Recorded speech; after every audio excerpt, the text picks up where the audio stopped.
ओम गंग गणपतये नमो नमः। संक्षिप्त शिव पुराण रुद्र संहिता अध्याय 36-37। देवताओं का पलायन। इंद्र आदि पूछने पर बृहस्पति को रुद्रदेव का जैता बताना। वीरभद्र को देवताओं को युद्ध के लिए ललकारना। श्री विष्णु और वीरभद्र का बातचीत तथा विष्णु आदि को अपने लोक में जाना और दक्ष और यज्ञ का विनाश करके वीरभद्र को कैलाश को लौटना। ब्रह्मा जी कहते हैं, नारद उसी समय देवताओं के साथ शिवगणों का घोर युद्ध आरंभ हो गया। उसमें सारे देवता पराजित होकर भागने लगे। वह एक दूसरे का साथ छोड़कर स्वर्गलोक में चले गए। उस समय केवल महाबली इंद्र आदि लोकपाल उस दारुण संग्राम में धैर्य धारण करके उत्सुकतापूर्वक खड़े रहे। तदंतर इंद्र आदि सब देवता मिलकर उस सम्रांगण में बृहस्पति जी को विनीत भाव से नमस्कार करके पूछने लगे। लोकपाल बोले, गुरुदेव बृहस्पति, तात, महाप्राग, दयानिधे, शीघ्र बताइए, हम जानना चाहते हैं कि हमारी विजय कैसे होगी। उनकी यह बात सुनकर बृहस्पति ने प्रयत्नपूर्वक भगवान शंभु का स्मरण किया और ज्ञान दुर्बल महेंद्र से कहा। बृहस्पति बोले, इंद्र, भगवान विष्णु ने पहले जो कुछ कहा था वह सब इस समय घटित हो गया। मैं उसी को स्पष्ट कर रहा हूँ। सावधान होकर सुनो। समस्त कर्मों का फल देने वाला जो कोई ईश्वर है वह कर्ता का आश्रय लेता है। कर्म करने वाले को उसी कर्म का फल देता है। जो कर्म करता नहीं उसको फल देने में वह भी समर्थ नहीं है। अतः जो ईश्वर को जानकर उसका आश्रय लेकर सत्कर्म करता है उसी का कर्म का फल मिलता है। ईश्वर द्रोह क्यों नहीं। न मंत्र, न औषधियाँ, न समस्त अभिचारिक कर्म, न लौकिक पुरुष, न कर्म, न वेद, न पूर्व और न उत्तर मीमांसा तथा न वेदों से युक्त न्याय शास्त्र ईश्वर को जानने में समर्थ होते हैं। ऐसा प्राचीन विद्वानों का कथन है। अन्य शरण भक्तों को छोड़कर दूसरे लोग संपूर्ण वेदों को 10-10 हजार भाग स्वाध्याय करके भी महेश्वर को भली भांति नहीं जान सकते। यहाँ महाश्रुति का कथन है। अवश्य भगवान शिव के अनुग्रह से ही सर्वथा शांत, निर्विकार एवं उत्तम दृष्टि से सदाशिव के तत्व का साक्षात्कार हो सकता है। सुरेश्वर, क्या कर्तव्य और क्या कर्तव्य, इसका विवेचन करना अभिष्ट होने पर मैं इसका सिद्धि का उत्तम अंश उसी का प्रतिपादन करूँगा। तुम अपने हित के लिए उसे ध्यान देकर सुनो। तुम लोकपाल के साथ आज नादान बनकर दक्ष यज्ञ में आ गए। बताओ तो यहाँ क्या पराक्रम करोगे। भगवान रुद्र जिनके सहायक है, ऐसे यह परम क्रोधी रुद्रगंध इस यज्ञ में विघ्न डालने के लिए आए हैं और अपना काम पूरा करेंगे। इसमें संशय नहीं है। मैं सत्य सत्य कहता हूँ कि यज्ञ के विघ्न का निवारण के लिए वस्तुतः तुम में से किसी के पास भी सर्वथा कोई उपाय नहीं है। बृहस्पति की बात सुनकर वे इंद्र समस्त लोकपाल बड़ी चिंता में पड़ गए। तब महावीर रुद्रगणों से घिरे हुए वीरभद्र ने मन ही मन भगवान शंकर का स्मरण करते हुए इंद्र आदि लोकपालों को डांटा और इसके पश्चात रुद्रगणों के नायक वीरभद्र ने रोष में भरकर तुरंत ही संपूर्ण देवताओं को तीखे बाणों से घायल कर दिया। उन बाणों को चोट खाकर इंद्र आदि समस्त सुरेश्वर भागते हुए 10 दिशाओं में चले गए। जब लोकपाल चले गए और देवता भाग खड़े हो गए तब वीरभद्र अपने गणों के साथ यज्ञशाला के समीप गए। उसी समय वहाँ विद्वान समस्त ऋषि अत्यंत भयभीत होकर परमेश्वर श्री हरि से रक्षा की प्रार्थना करने के लिए सहसा नतमस्तक होकर शीघ्र बोले, देवदेव, रमानाथ, सर्वेश्वर, महाप्रभु, आप दक्ष के यज्ञ की रक्षा कीजिए। आप ही यज्ञ है, इसमें संशय नहीं है। यज्ञ आपका कर्म रूप और अंग है। आप यज्ञ की रक्षा कीजिए। अतः दक्ष यज्ञ की रक्षा कीजिए, इसके सिवा दूसरा कोई इसका रक्षक नहीं है। ब्रह्मा जी कहते हैं, नारद ऋषियों का वचन सुनकर मेरे सहित भगवान विष्णु वीरभद्र के साथ युद्ध करने की इच्छा से चले।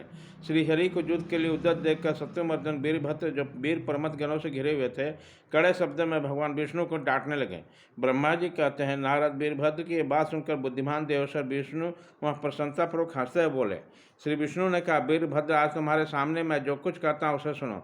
मैं भगवान शंकर का सेवक हूँ। तुम मुझे रुद्रदेव से विमुख न कहो। दक्ष अज्ञानी है, कर्म कांड में इसकी निष्ठा है। इसने मूर्छावश पहले मुझे बारंबार अपने यज्ञ में चलने की प्रार्थना की। मैं भक्त के अधीन ठहरा, इसलिए चला आया। भगवान महेश्वर भी भक्त के अधीन रहते हैं।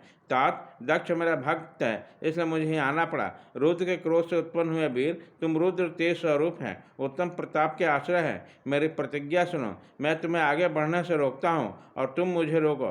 परिणाम वही होगा जो होने वाला होगा। मैं पराक्रम करूँगा। ब्रह्मा जी कहते हैं, नारद, भगवान विष्णु का ऐसा कहने पर महाभाव वीरभद्र हंसकर बोला, आप मेरे प्रभु के प्रिय भक्त हैं, ये जानकर मुझे बड़ी प्रसन्नता हुई। इतना कहकर गणनायक वीरभद्र हंस पड़ा और विनय से नतमस्तक होकर बड़ी प्रसन्नता के साथ श्री विष्णु देव से कहने लगा। वीरभद्र ने कहा, महाप्रभु, मैंने आपके भाव के परीक्षा के लिए कड़ी बात कही है। इस समय यथार्थ बात कहता हूँ, सावधान होकर सुनो। हरे जैसा शिव है वैसा आप है, जैसा आप है वैसा शिव है, ऐसा वेद कहते हैं। अब वेदों का कथन शिव की आज्ञा के अनुसार ही है। रामानाथ, भगवान शिव की आज्ञा से ही हम सब लोग उसकी सेवक हैं, तथापि मैंने जो बात कही है वह वाद विवाद के अनुरूप ही है। आप मेरी हर बात को अपने प्रति आदर भाव से कही गई समझिए। ब्रह्मा जी कहते हैं, वीरभद्र के वचन सुनकर भगवान श्री हरि हंस पड़े और उसके लिए हितकर वचन बोले। श्री विष्णु बोले, महावीर, तुम मेरे साथ निशंक होकर युद्ध करो।